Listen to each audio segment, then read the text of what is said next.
We're playing really good team football.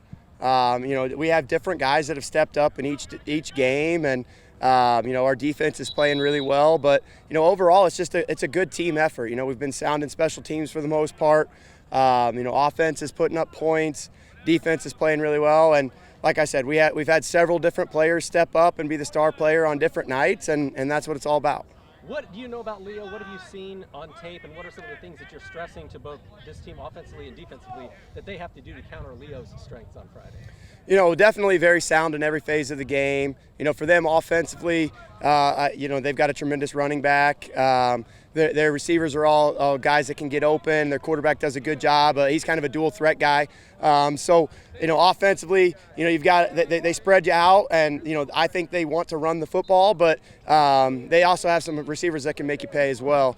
Defensively, very sound in what they do. They're big up front. Their linebackers do a tremendous job of flying around to the football, and their secondary guys do a great job of covering. You guys played them twice last year, both at their place, so come up victorious both times. They're obviously going to be wanting to stop that streak. What do you think it's going to be like to have them here in Kendallville and have a really motivated team playing against you on Friday night? First off, being here in Kendallville, that's a huge advantage in our opinion because we're going to have the best crowd in the state of Indiana. There's nothing like Friday Night Lights here in Kendallville, so we're excited for that. But definitely, I'm sure that they've had this one circled for a long time. It's a number 3 in the team in the state and the number 4 team in the state. It's a big-time matchup here. It's a big-time implications for the NE8. So, they're definitely going to be fired up, as are our guys. What's the message you give to these guys? Because you mentioned it's a huge game for the NE8.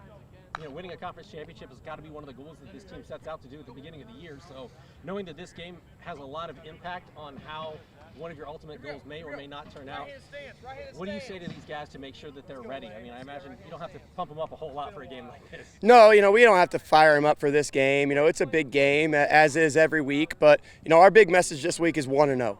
And that's our message every single week. We're trying to reset the clock every Friday night and go 1-0 that week. So, we came in Saturday morning, we watched film last week, and then we're on to the next game, and we're trying to go 1-0 this week. And that's the message every day. We're trying to go 1-0 at practice so we can go 1-0 on Friday night. Final question, what are you most looking forward to about it? I imagine it's the atmosphere, but it's going to be our highlights on game of the week. So many eyeballs on it. There's going to be people lined up around this gate. What are you most looking forward to about Friday?